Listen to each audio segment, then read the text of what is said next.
Hello. Hello. हाँ जी।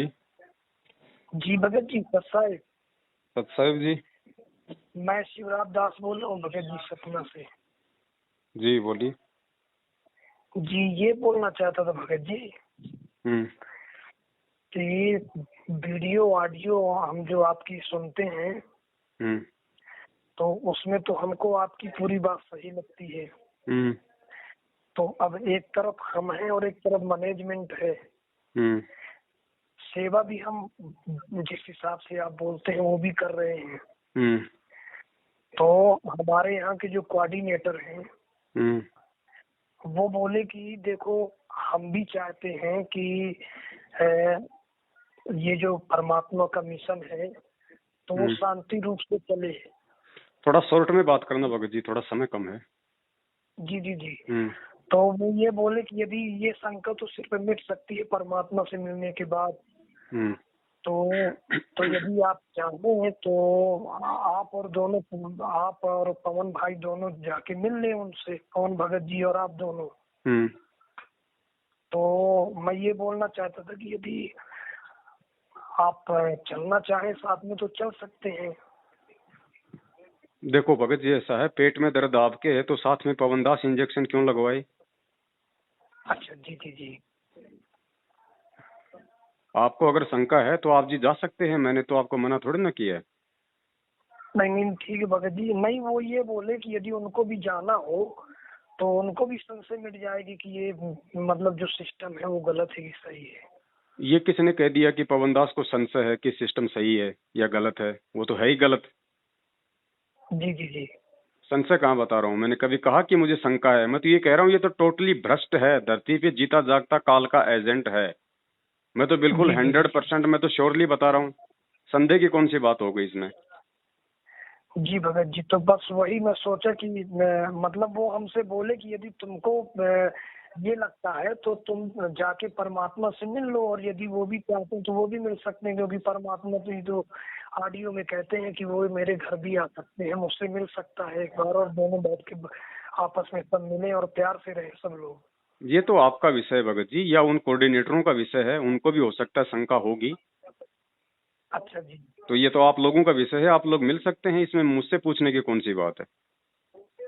जी जी जी भगत जी। नहीं मैं ये सोचा कि हम भी आपके साथ में हैं, क्योंकि साथ में तो रहते हैं, आपकी सेवा करते हैं जो जो भी आता है आपका सिस्टम से।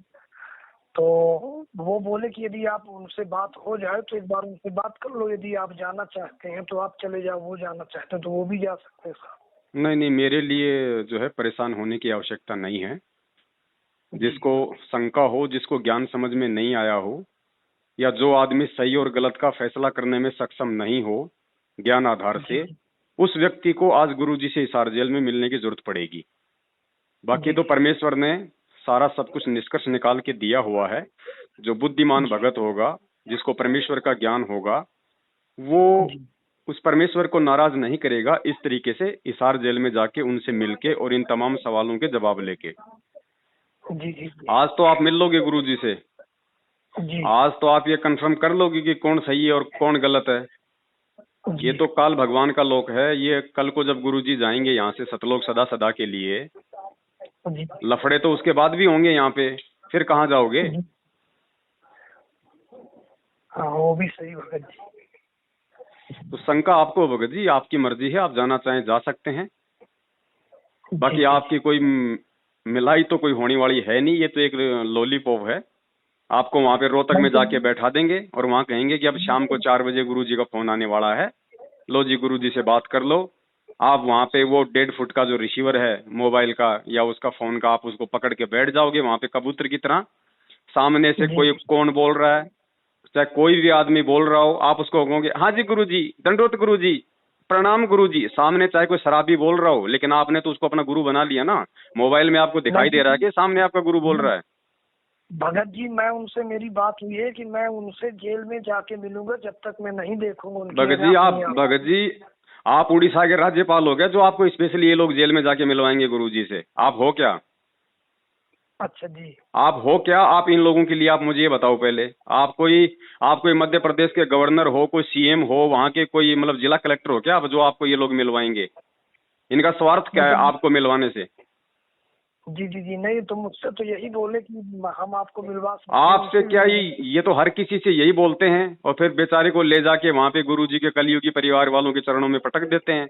एक दो दिन वहां पे हराम के टूक तोड़ो, फिर बोलेंगे भाई गुरुजी का फोन आने वाला था वो कैंसिल हो गया, अब गुरुजी का 15 दिन बाद फोन आएगा, अब अपने घर पे जाओ। जी जी जी। तो यदि ऐसा होगा तो इनकी असलियत तो हमको भी पता चल जाएगी कि आखिर ये करते असलियत क्या आपको है। पता चल भी जाएगी तो भी आपको यकीन नहीं हो पाएगा भगत जी। नहीं हो जाएगा असलियत भगत आपको अगर पता करनी है तो असलियत के लिए आपको घुटने तोड़ने की जरूरत नहीं है। असलियत पता करो तो परमेश्वर के ज्ञान आधार से करो। जी ऐसे जी कोई असलियत पता थोड़ी होती है कि मैं वहां रोहतक चला जाऊंगा, मेरी बात नहीं होगी। तो अगर आपकी बात नहीं हो पाई, आप रोहतक चले गए, आपको गुरु जी से नहीं मिलाया, तो आपको कौन सी हकीकत सामने आ गई? ये बोल देंगे भैया आप वो जेल से कोई सिस्टम आ गया वैसा, अभी बात नहीं हो पा रही गुरु जी की, 15 दिन बात होगी। तो उसमें क्या हो जाएगा? उसमें कौन सी इनकी असलियत सामने आ जाएगी? उसमें ये हो जाएगा कि जो आप कह रहे हैं वो वही सत्य है, बाकी वो जो कह रहे हैं वो सब गलत है। अगर आपको लगता है कि अगर ऐसी ऐसी घटना हो गई उसके बाद आपको यकीन हो जाएगा कि पवन दास जो कह रहा है वो सत्य है, तो आप भगत जी जी आप अपने दिमाग को चेक कीजिए पहले, आप अपने ज्ञान को चेक कीजिए पहले। अगर ऐसा जी हो जी गया तो आप कहते हो कि पवन दास बिल्कुल सही है, तो पवन दास तो फिर जी सही हुआ ना, क्योंकि ऐसा ही होगा जी। आपके पास में, आपके साथ में ऐसा ही होगा। अच्छा जी। आपको डायरेक्ट कौन मिला देगा? गुरुजी पे देशद्रोह का मुकदमा है, एंटी नेशन का, चंडीगढ़ हाई कोर्ट में चल रहा है। गुरुजी से मिलने के लिए हाई कोर्ट से स्पेशली परमिशन लेनी पड़ती है, और हाई कोर्ट आपको गुरुजी से मिलने के लिए परमिशन उस समय देगा जब आपके पास में गुरुजी से मिलने का कोई ठोस रीजन होगा। आप कहोगे जी मैं अच्छा तो जी। उनका चेला हूँ, मध्य प्रदेश का हूँ जी, हमारी संगत में ऐसे ऐसे चल रहा है इसलिए मैं गुरुजी से पूछना चाहता हूँ। वो कहेंगे तेरे जैसे तो लाखों चेले हैं उनके, हम तेरे बाप के नौकर हैं जो सारा दिन तुम लोगों को मिलाते रहेंगे। जी जी जी जी भगत जी। भगत जी ये नादानी को जो है थोड़ा साइड में रखो, परमेश्वर के ज्ञान को आधार बनाओ। ये कीमती समय है, इसको या तो सेवा में लगाओ या इसको परमात्मा की भक्ति में लगाओ। ये सच और झूठ के नहीं चक्कर में अगर आप पढ़ोगे ना इस तरीके से, नहीं जी और आप गुरुजी से जाके आप क्या बोलोगे वहां पे? आप मुझे ये बताइए कि अगर मान लीजिए आपकी गुरुजी से जेल में मिलाई हो गई, जी। तो आप गुरुजी से क्या बोलोगे? आप मुझे ये बताओ पहले। तो यही पूछोगे भगत जी की जो सिस्टम आपका है तो ये जो गलत कर रहे हैं गुरु जी, तो अब हम क्या करें, हम किस तरफ जाएं? तो गुरुजी ये कहेंगे कि नादान, मैंने जो 27 साल से मैंने जो सत्संग करके छोड़ रखे हैं कि तुम्हें क्या करना है क्या नहीं करना है, वो क्या मैंने अचार डालने के लिए दिए थे सत्संग? फिर क्या जवाब दोगे? जी तो बोलूंगा कि गुरु जी अब जैसा आप आदेश दें वैसा करूंगा मैं। फिर वो तो मूर्खता हो गई, वो तो मूर्खता हो गई। गुरु ने सत्संगों में कह दिया कि शराब नहीं पीनी, और आप वहां जाके कहोगे कि गुरुजी शराब पीनी है कि नहीं पीनी, और गुरुजी कहते बेटा शराब पी लो, और आप शराब पीने लग जाओगे, तो आप तो नरक में गए ना। जी जी जी। चलिए ठीक है, तो इसका मतलब ये भगत जी कि यदि मुझसे मिलने नहीं जाएगा तो फिर हम दोनों के प्रति षड्यंत्र रचा जा रहा है। ऐसा है भगत जी, अगर इस तरह से अगर गुरुजी से मिलके अगर अपनी शंकाओं का समाधान करवाओगे तो 20 लाख की संगत है। गुरुजी तो जी तुम्हारी शंकाओं के समाधान में लगे रहेंगे फिर इस तरीके से। आगे क्या, जी जी। आगे का रास्ता क्या, फिर मतलब की खाक बताएंगे फिर गुरुजी। हाँ वो भी सही है। ये तो भगत जी मंद बुद्धि वाली बात है जो आप कर रहे हो, ये नहीं करनी चाहिए इस समय। परमेश्वर ने ज्ञान जी दिया है और सच और झूठ आपके सामने है। हम सत्सेवकों जी। ने कौन सी कमी छोड़ दी आप लोगों को ये सबूत दिखाने में, ये प्रमाण दिखाने में? नहीं, प्रमाण प्रमाण तो आप तो फिर और क्या देखना चाहोगे? फिर गुरुजी कौन सा आपको छाती फाड़ के दिखा देंगे हिसार जेल में? जब वो ये गुरुजी बरवाला कांड के बाद में जाते जाते खुद बोल गए अपने वीडियो में, पूरे देश और दुनिया के सामने, किसी दो आदमी के सामने नहीं बोला, पूरी मीडिया के सामने लाइव गुरुजी ने बोला है कि भैया मुझे आश्रम में रोक के रखा हुआ था और ये कमांडो मेरे नहीं है, ये राष्ट्रीय सेवा समिति के हैं, और ये राष्ट्रीय सेवा समिति मेरी नहीं है। इसके बाद भगत जी और क्या सुनने जा रहे हो आप वहां पे गुरुजी से? क्या गुरुजी की बातों में आपको दोगलापन नजर आ रहा है क्या, जो गुरुजी वहां जाओगे तो आपको कुछ और बोलेंगे? नहीं नहीं, दोगलापन तो नजर नहीं आता भगत जी। उस लेकिन परमेश्वर क्या की नजरों से ध्यान रखना, सदा सदा के लिए परमेश्वर की नजरों से दूर हो जाओगे। पहली बात तो आपको मिलने का मौका ही नहीं मिलेगा, मैंने आपको पहले बता दिया, आपको राज्यपाल तो हो नहीं एमपी के। जी जी जी पहली बात तो आप जैसों को कोई मिला ही नहीं होगी वहां पे भगत जी, किसी भी सूरत में। जी जी उनके पास सिर्फ एक छोटा सा हथियार है, शाम को 5 बजे गुरु जी का फोन आएगा, आ गया तो ठीक है, नहीं आए तो ठीक है। वो किसका फोन है, किसका नहीं है, सामने कौन बोल रहा है, आप तो पकड़ के उस माइक को कबूतर की तरह गुरु जी, हाँ जी, हाँ जी, हाँ ठीक है गुरु जी, बिल्कुल गुरु जी, वो गुरुद्रोही है गुरु जी, हम आज के बाद उससे कोई बात नहीं करेंगे, ठीक है गुरु जी। बस ये बात करके आ जाओगे, आपकी ऑडियो को संगत में डाल देंगे, 10 भाई बहन और भ्रमित हो जाएंगे, उसका पाप और लगेगा आपके ऊपर। बाकी आपकी मर्जी है, ये रास्ता पड़ा भगत जी सार का, इन लोगों के साथ जाओ चाहे अकेले जाओ, आपकी मर्जी। जी जी जी, ठीक भगत जी। सत साहेब। जी सत साहेब।